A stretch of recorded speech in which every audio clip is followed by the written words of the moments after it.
What's up, everybody? Welcome to the Halving Report podcast. I am your host, Brad Mines. The price of Bitcoin is approximately 25.8 thousand US dollars, and there's only about 203 days left until the next Bitcoin halving. Today, we welcome Peter Espino onto the show. Peter and I met at the Blockchain Futures Conference, where he was actually live streaming the event in the metaverse. Peter and I thought we would have a much better conversation, sitting down and having a full-length interview where we dive into all things crypto, blockchain, Web3, and what the future withholds for Peter navigating this space. So without further ado, everybody, welcome Peter Espino onto the show.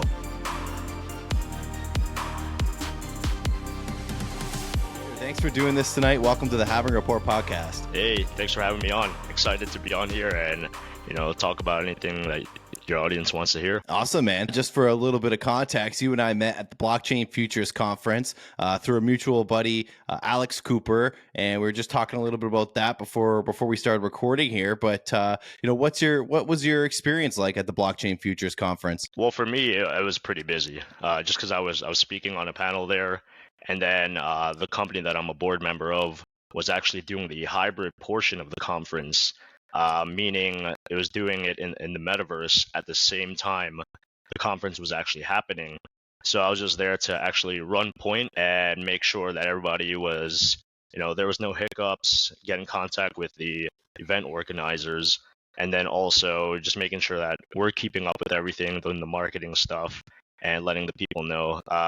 It was very important just because we were streaming the main stage speakers into the metaverse in Decentralized. So getting up with that team and make sure the dots are connected, people are talking to the right people to funnel that media over there and keep in sync with the agenda was I would say like pretty stressful. Was it a good kind of stress or all negative? It was a good stress, but I mean, to me, it was like I wanted to be negative so I can make sure that we're on point and we're getting it done. So I was, probably grew a couple of gray hairs hidden underneath the layer. I just asked that because I'm doing a presentation tomorrow on anxiety and stress and kind of how there's good stresses and bad stresses and where to kind of indicate what we can do to mitigate those things. But yeah, man, you said a lot of interesting things there. Before we get too far ahead, maybe you can just give us a little bit of information about your background. So I have a pretty unique background. I was in the military for 12 years. Did special operations, was managing them. And then also after that, I was an operations manager for Pepsi. That's where I started growing gray hairs. And then and then I got into crypto. But the funny part of how I got into crypto was during the pandemic, I was really good at analyzing. And me and someone partnered up and we created our own paid Discord based on stock trading, options trading, and penny stocks. So we had a paid membership, $70 a month or 700 a year, and we educated people in our Discord on stuff that we saw. We put our plays out there. We invited the community to put their plays out there. That was my first step in anything with community management and scaling and marketing because I had to learn it on my own. I didn't have training. So the first thing I did was I looked at all the Discords that were doing the same thing, stuff that they were not doing, I would incorporate in ours. I saw some Discords where no one can talk, only the owners can. No one was teaching people, so just filling that gap in is what made us stand out. But so that was during the pandemic. I got out, worked for Pepsi, and someone from that Discord group, since I was working at Pepsi, I had to give it up. The hours were just not coinciding with my schedule. So I gave it to my partner fully. The funny part is someone from that Discord messaged me about crypto. And I knew about Bitcoin and whatnot, but he was like, no, it trades just like stocks. I'm like, all right.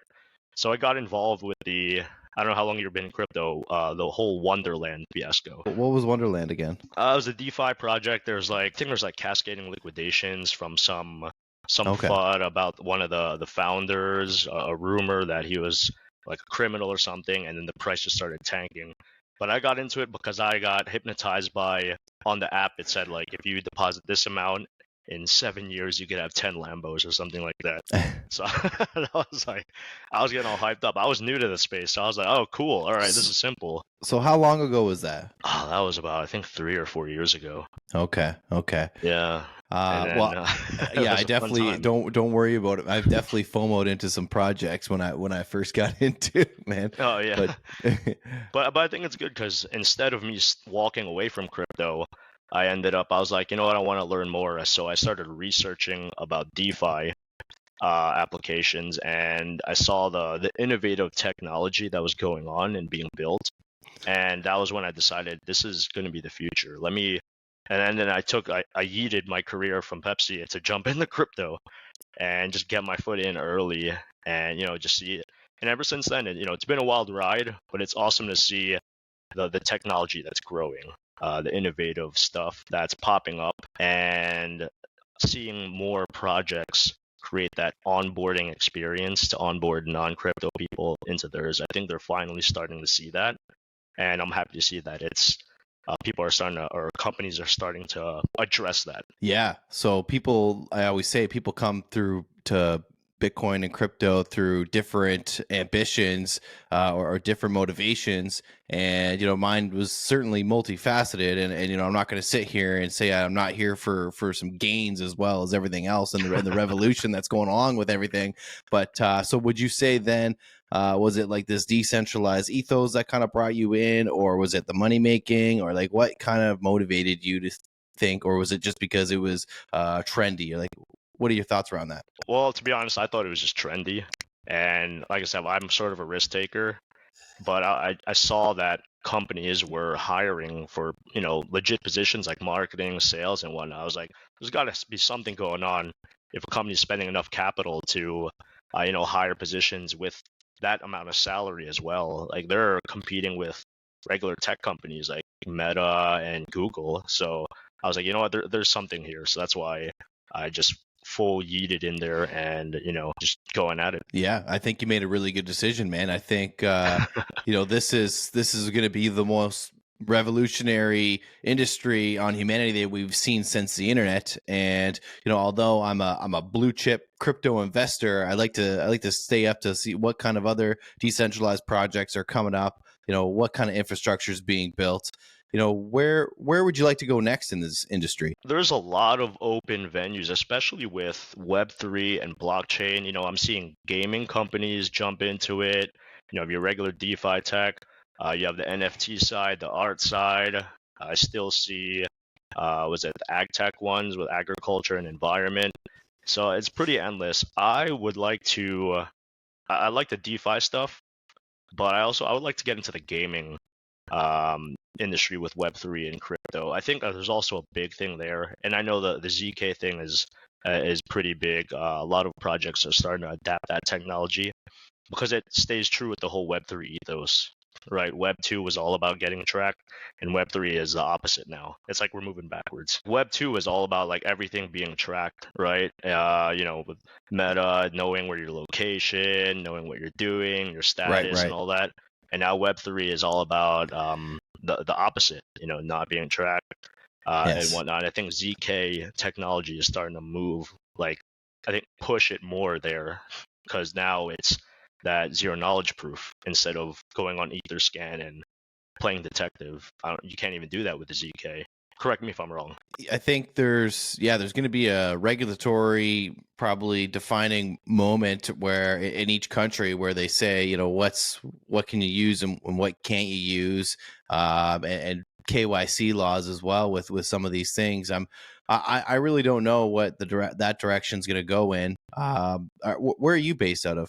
I'm in Virginia, in the Virginia Beach, Norfolk area. So if anyone's watching this, come say hi. Yeah, man, for sure. If you're in that area. What do you like to do when you're not knee deep in crypto and Web3?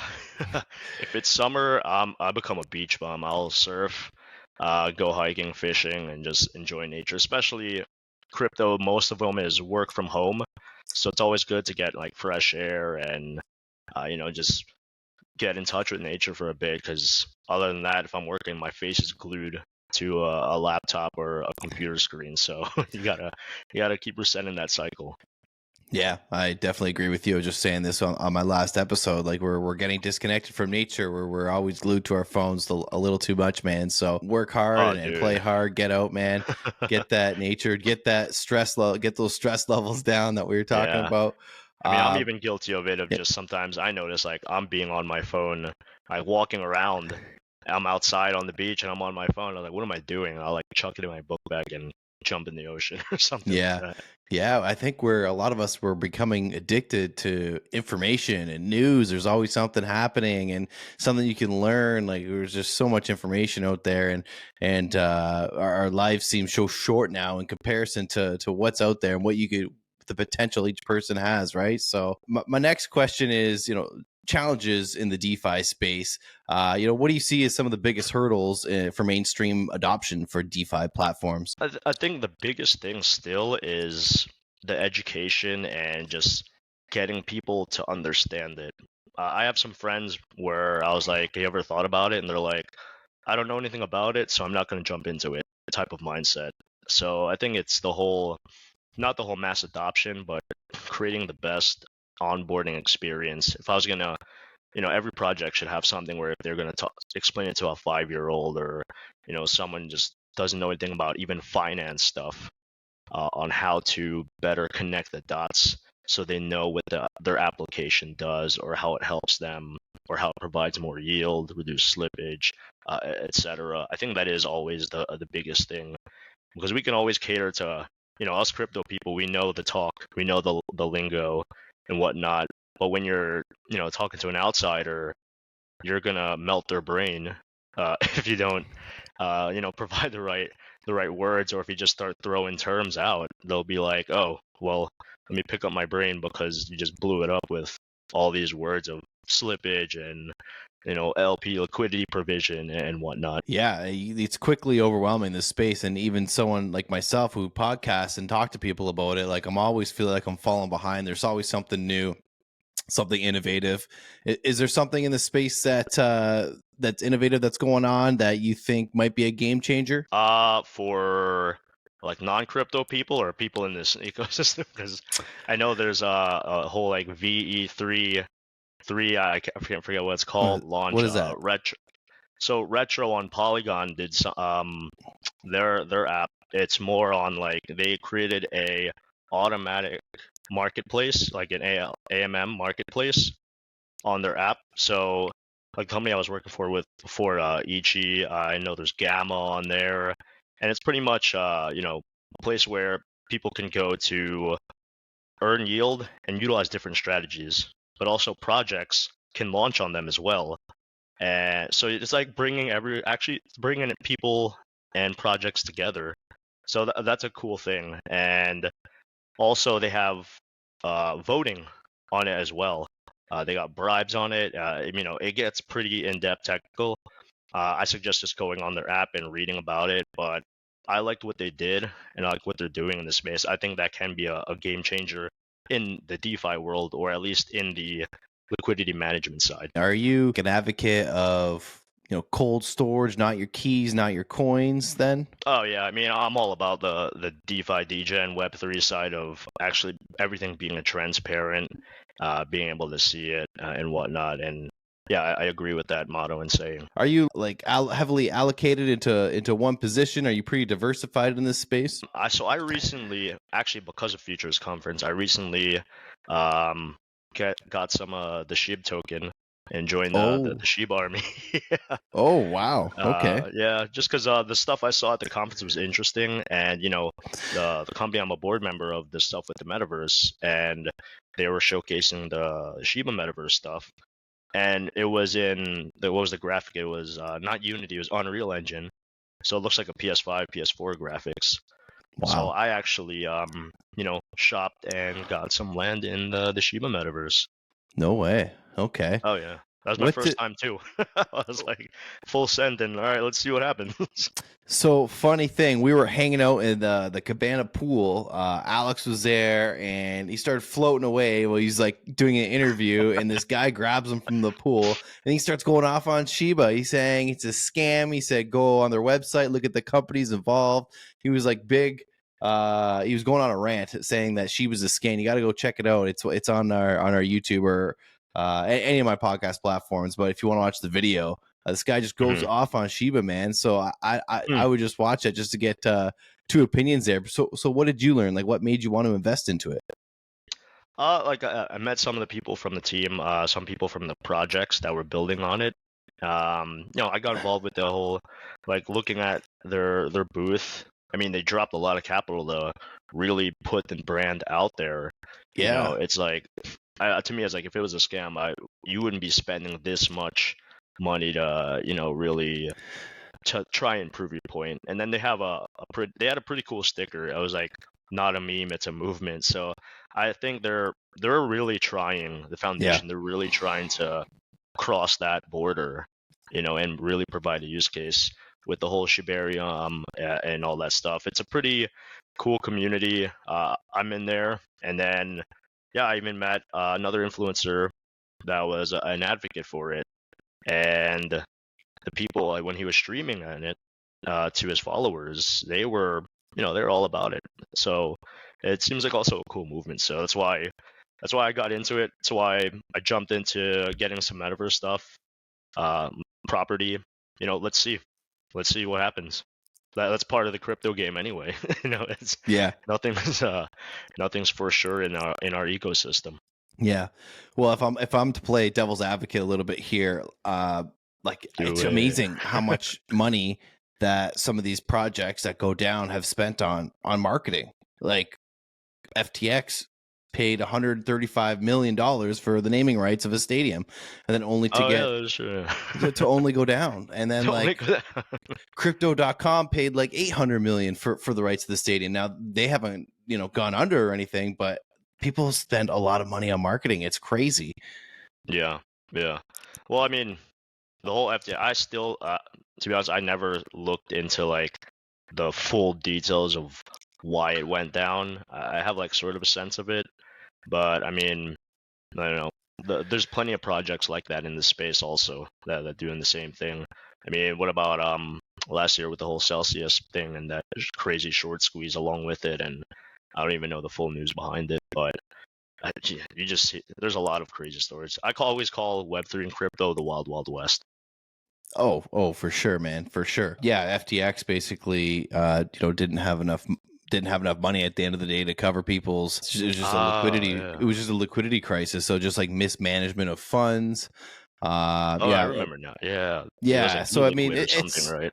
it's all ongoing stuff, and I'm sure it'll be tied up in courts for years to come. But at the end of the day, you don't have enough money to cover your people. That's why, like, I usually point people towards BitBuy. They have a 1-to-1 reserve, and they're fully transparent, and I haven't had any issues with them really. They're fully compliant. Like, if someone doesn't know what they're doing in crypto and they just want to buy some Bitcoin or buy some Ethereum, I usually send them there to BitBuy, or if they're just doing Bitcoin and maybe Bitcoin Well or something like that. And I think these platforms that you're interested in kind of come down the road unless they get entered through that way, and then they're kind of all in on the GameFi and DeFi things. What do you think? Oh yeah, I've heard of like Yeah, BitBuy and some of them you listed. I don't know, but there's so many exchanges I can't keep track of them. There's always yeah, like a bunch of I it's know it's just the crazy. big ones, but like you said, BitBuy, we have Kraken, Coinbase, Crypto.com, even the ones over in Asia, like your KuCoin, Binance, Yeah, and whatnot. Yeah, so I mean, yeah, who knows? It's almost like when that FTX stuff happened at the beginning of this year. Do you remember those? There was like banks also collapsing as well. yeah. People were That was saying that sort was of going to get a scary. lot worse. And then I think for a day, USDC depegged or something like that, or a couple hours for a little bit. So I was Yeah. like, Jesus, this is, Yeah. oh man. Did you see that PayPal launch its own stablecoin? Yeah, I tried to look it up, but I don't know. Maybe what was their motive for that Seeing on a my lot of end? stuff about stable coins right now, and people are using them, man. People like to sell the top but not exit crypto, so they go into these stable coins, or you can stake them. Do you use them? Yeah, I know companies like some companies I've been with have used them to either pay for services, maybe pay contractors, and then also use it to pay employees. So yeah, I've used them before. I've only messed around with USDC, so I haven't done with like DAI or USDT or there's a plethora of stable coins now, I believe. Yeah, definitely, man. So we were talking about, the obviously the futures conference where we met, and you have some events. What events do you have coming up? Token 2049, I'll be there, and then Mainnet Masari in New York City. Kind Oh, of more excited for the one in Singapore, just because I've never been there, and I hmm saw that's like over 100 events or side events going on, and then they also have the F1 Grand Prix as well. So I'm excited for that. Yeah, no kidding, man. I did go to Singapore. I flew into Singapore in early 2018, then went to Thailand, and I actually met a few people off the blockchain cruise in Paradise Beach in near Patong in Phuket in Thailand.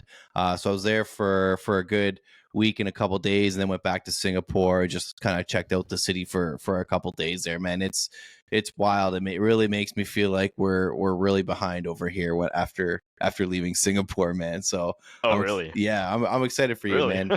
Seems very futuristic Have over you checked there. out the hotel Yes, where the the hotel where the venue's at? It looks like a boat on top of three buildings. yeah, the Marina Bay Sands, man. It's awesome. I didn't go in the pool, but I went up to the top. You don't have to like be a guest there or whatever. You can just like take the elevator up. I can't Oh, remember. I think there might have been like a $20 charge or something like that, but it takes you to the top. But you overlook the city and the harbor. It's pretty freaking cool, man. Uh, definitely worth it. yeah. Yeah, sounds like it would be worth it. Oh yeah. Definitely. One of those elite cities, man. That I'd move there in a heartbeat if I could. Well, maybe I will one day. You never know. Interesting. Yeah, wait till you go, man. Interesting. Let me know Now I'm after you get excited. back. After you get Yeah. back, man, let me know. Send you pictures. I'm like, holy crap. Yeah. I'm gonna open it up for you, Peter. If there's anything we haven't talked about that you'd like to mention or ask me, or if not, maybe just let us know where we can follow you and learn more. You can follow me on Twitter. I don't really not. I mean, I'm sort of active on there, or also on Instagram to see where I'm at in the world. I know I'll be traveling a lot, uh, exploring opportunities. I'm sort of a free agent now, so I'll be, networking at Singapore very heavily, as well as in New York City and mainnet. But for for me actually, I would love to know, how did you guys started with the podcast? I think this is pretty cool. I've never been on a platform like this, and it's awesome to be on it with you. And I met you, and you're an awesome person. So I always want to know your story. I'm pretty sure your followers were, but uh, Yeah. know about it. But I'd like to know how you got into being like a podcaster for Web3 and crypto stuff. Yeah, man. Well, I appreciate you asking me and saying that. I got in the space in 2017. I got in. Bitcoin was going nuts on the up. I think it hit 4,000 for the first time.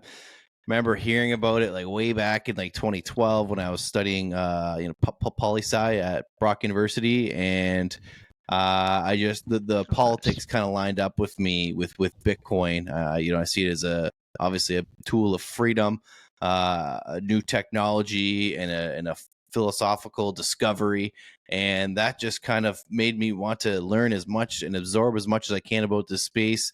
Like invest heavily into it because of my strong belief and my belief that it's a protest to the injustices of the current system.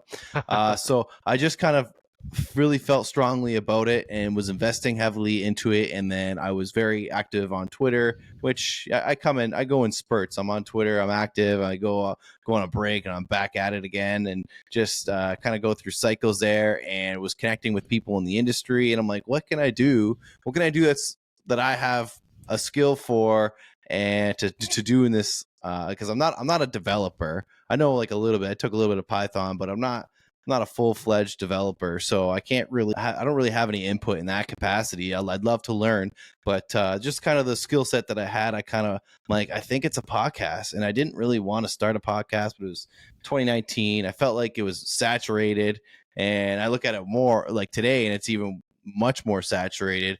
But it's basically my ambition for the space, and the buddies you met of mine at the Futurist conference are lifelong friends of mine, and I've gotten them all pretty heavily into the crypto space now as well. So they're pretty diehard. So they're willing to come out there, help me promote, and do some marketing on other occasions as well. So That's awesome. Yeah, man. I'm not sure if I fully answered your question there, but yeah, that's kind of how I got in. I just kind of fell in love with the space really quickly, and I've been using Twitter as a really good tool to connect with people in the space. Do we keep calling it Twitter, or do we call it X now? Well, here's the thing. At the time, it was Twitter, so I feel like referring it to Twitter as I kind of developed is appropriate, but I think I'm gonna try to. I mean, I just called myself out. I was like, follow me on Twitter. I was like, oh yeah, X. I keep forgetting. Formerly Twitter. Yeah, you really gotta. You know what X, though? It's kind of getting out do. there. I mentioned that to like a normie person today, and they got it. They were like, "Oh yeah, X, yeah, whatever." Like they kind of they know, but they just follow people, me I don't on know. X. What's your general feeling of that? Are people willing to accept X, or do you think people wish it stayed the name Twitter? Do they have a choice? Nope. It's do they have a choice? It's a one-man show over there now. So, it's like yeah. So I mean, I think it's cool, the whole rebranding of it. Maybe it's what's needed, especially if maybe he's going to do some changes to it. I've heard some news about crypto might be enabled on the app or something like that. Don't quote me, but I forgot where I read it. And some people jumped on it. It was like maybe Doge is going to be incorporated on X. Maybe SHIB is going to be incorporated on it. Who knows? Yeah. I remember. I think I saw an article about like a rumor dropping, and then of course I checked the price of SHIB and Doge, and of course it had a big spike. So yeah, of course, man. You never know with Elon. Elon likes to surprise. Yeah, that's 100% true, man. He's made a lot of changes, almost like too quick for me after falling in love with the platform, and then he took over and he's making all these vast changes, and I think it's changing the way a lot of people have to operate now. Now that you can upload like full 1 hour, 2 hour length videos onto Twitter. So it's like people that generally posted, really? Yeah, people generally posted their YouTube video content on there. But now it's like, do you provide the YouTube or you just upload it yourself? So I'm kind of exploring with that. I've uploaded the newest episode that I launched. I uploaded the whole video right to Twitter, right to X. Sorry, I got to get out of that habit, man. I gotta get out of that habit. Same, man. Same. So yeah, I think what about this new app called Threads? Have you heard of that? Oh God, I heard Threads was dead, man. That's what I heard. I've posted. Yeah. I have it. Yeah, I but I don't post very often. What about you? I got an invite to it because I forgot what it was called or what it was. I installed it and it literally looked just like X, so I just uninstalled it. I was like, I'm not big on social media anyway. Yeah. So having too much of that crap on my phone, it just takes up space and it's not going to be used. I was like, you know what? I'm more active on X. Yeah. It's funny that that's almost like the news outlet for crypto and Web3 news. Mm-hmm. It all gets posted on there. People write threads, do Twitter Spaces or X Spaces and all that stuff. So it's you know what? It's a heavily used thing for crypto. I think that goes beyond. Like it is where the crypto community lives. However, I feel like it's like the main source of news for everything. Like you watch news stations, they're quoting people from Twitter because that's where people are speaking. So that's where Elon Musk is posting news, whether it's crypto or not. But yeah, you're 100% right, man. That's where crypto Twitter is the thing, Bitcoin Twitter is the thing, and that's where I continue to use. That's my number one resource. I don't even watch the news anymore. Oh no, No. I don't even watch the news anymore. I use X or Yeah. Twitter or whatever you call it. That is my like news source. Yeah. So, Well, you definitely, you know, yeah. you get the news right from the source. You're not fiddling around with commercials. You know, cable TV's been long out of my life. But I'll do like the YouTube news channels and then kind of like stream it to my Google Chrome to my TV. I'll do that sometimes. But oh yeah. But other than that, yeah, you just get it quickly. Like what's trending, what's going on right now. So I totally agree with you there. But yeah, man, that's kind of been my story. Not sure if you had anything else you wanted to add. Thanks for having me on this podcast. You know, if you see me, like I said, I'll be out in Token 2049. Cool. You know, would love to meet you. I'll be out in mainnet also. If anyone's listening or watching this, and you know, I'll be out there just networking and you know, exploring Singapore. First time there. Yeah. So actually, yeah, Brad, maybe you should give me some travel tips or some cool like must-see spaces. The prices were crazy. For sure, man. Because it's going on the same time as the F1 Grand Prix, so I ended up staying in a hostel for a couple days and then switching. So it's going to be very social when I'm over there. Yeah, these events are very social, man. Unfortunately, I won't be there at Token, but I wish you all the best, man. Hopefully, we can collaborate in the future. You know, if there's anything, you know, we can add to each other's portfolios. I'd love to connect, man. Other than that, thanks for doing the Have and Report podcast. I'll definitely be in touch. Yeah, I enjoyed it. You know, do you guys ever have like multiple guests on at the same time, or is it usually just like a one-on-one? It's always been one-on-one, except for the few solo episodes that I've had. But yeah, did you have something in mind? If you do, let me know, man. Yeah, I mean, I'm open to, you know, hopping on if you're in need of a guest, talk about a subject, or if you decide to have multiple people. Yeah. I always like doing these things. I think it's good for the community to keep giving them content, to keep them interested. Thanks for having me. And, you know, this is an awesome podcast and more than open to hopping on and discussing more stuff. This is my first time, so, you know, I was a little more reserved, but maybe I'll read some comments. And if your followers are like, he's boring, if you have me back on, I'll be more wild. Yeah, man. People, myself. Yeah. Well, one of my friends said that to me. He's like, you got to be more animated and crazy on your show. I'm like, well, I don't want to be like someone I'm completely not. I don't want to be like a full-on character. I want to actually have a conversation here. But yeah, no, I'm sure we'll have great feedback. Awesome. Yeah, burn me. Whoever's following this, so I can be like, all rip right, them up in the comments below, myself, folks. And I'll just, I don't know. Yeah, cool, and then I'll shotgun a beer or something before the episode starts or during the episode.